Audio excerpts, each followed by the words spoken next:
Welcome to BOV. I'm Reverend Paul Beckel. Let's start today by bringing flame to our chalice.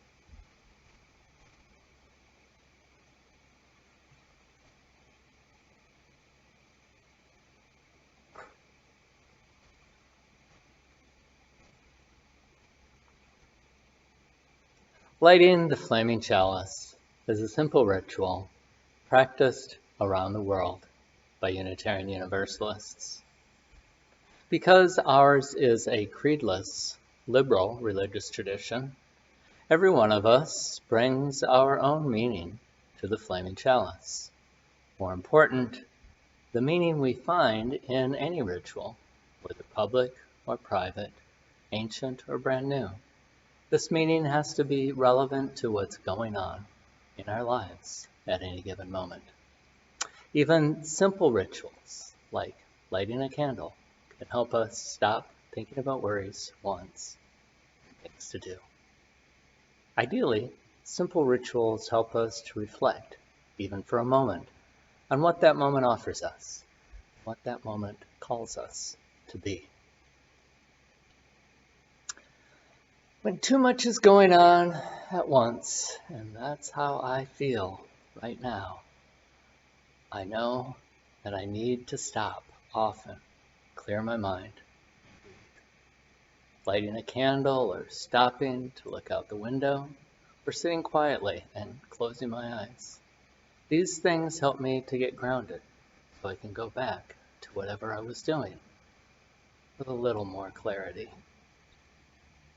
Sometimes, while lighting the chalice, I'll stay silent, call up my gratitude for the many resources I have for finding joy and the resources I have to share.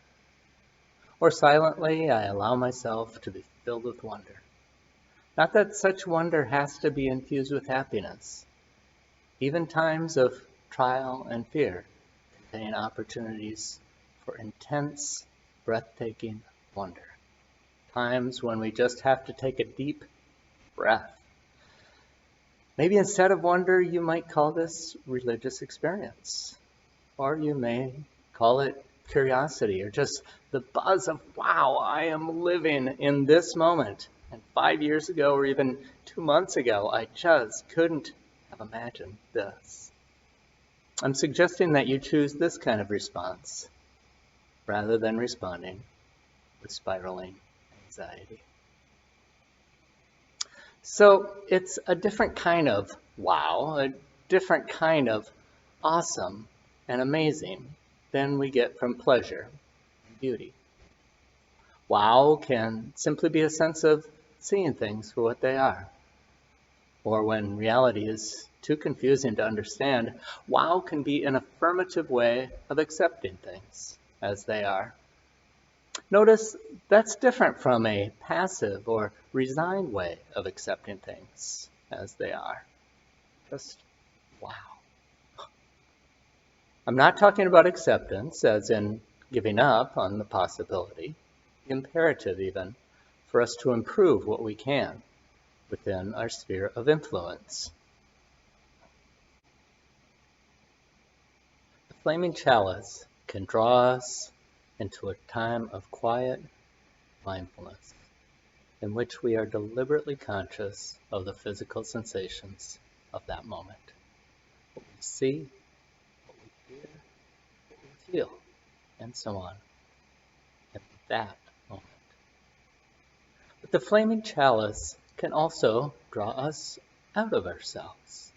It can put us in touch with the world beyond us, the air and the soil, sunshine and rain that we depend upon, the creatures, the great trees, the vegetation that feeds us and breathes for this planet. And of course, the flaming chalice can put us in touch with one another, our families, our congregation, and the global community. In the midst of pandemic, I am conscious of my connection with the fears and the uncertainties, and the massive efforts around the world to lead us and accompany us to wholeness. As I prepare to extinguish the flaming chalice, as I invite you to take its light, take its warmth with you into the world, whatever your world's present boundaries, I encourage you to consider the possibility that the wholeness we seek is not, cannot, be the wholeness of yesterday, which of course was not the wholeness of last year. The wholeness we seek is evolving. It includes each of us as individuals, growing internally. It includes that which is beyond us, all who have come and gone, all living things, all physical things, all of our experiences, learnings, forgettings, and aspirations. This is the wholeness that already exists at this moment. The wholeness we seek is here and now. We'll be streaming live from Buff this coming Sunday at 10:30 a.m. on YouTube. Just go to YouTube and search for Bellingham Unitarian Fellowship. We'll also have opportunities before and after the service to interact via Zoom. 10 to 10:20, we'll be sharing milestones. This is a time to mark important transitions in our lives by briefly sharing, lighting a candle, or performing some other simple ritual that you may wish to do at home. The reason we do this together is that milestones is not a one-way communication of joys and sorrows. Milestones is the experience we share when we listen and when we hold one another in the midst of our most profound, glorious, or devastating transitions. That's milestones before the service at 10. After the service, we'll have coffee and conversation, also via Zoom. And we'll have an after-service discussion.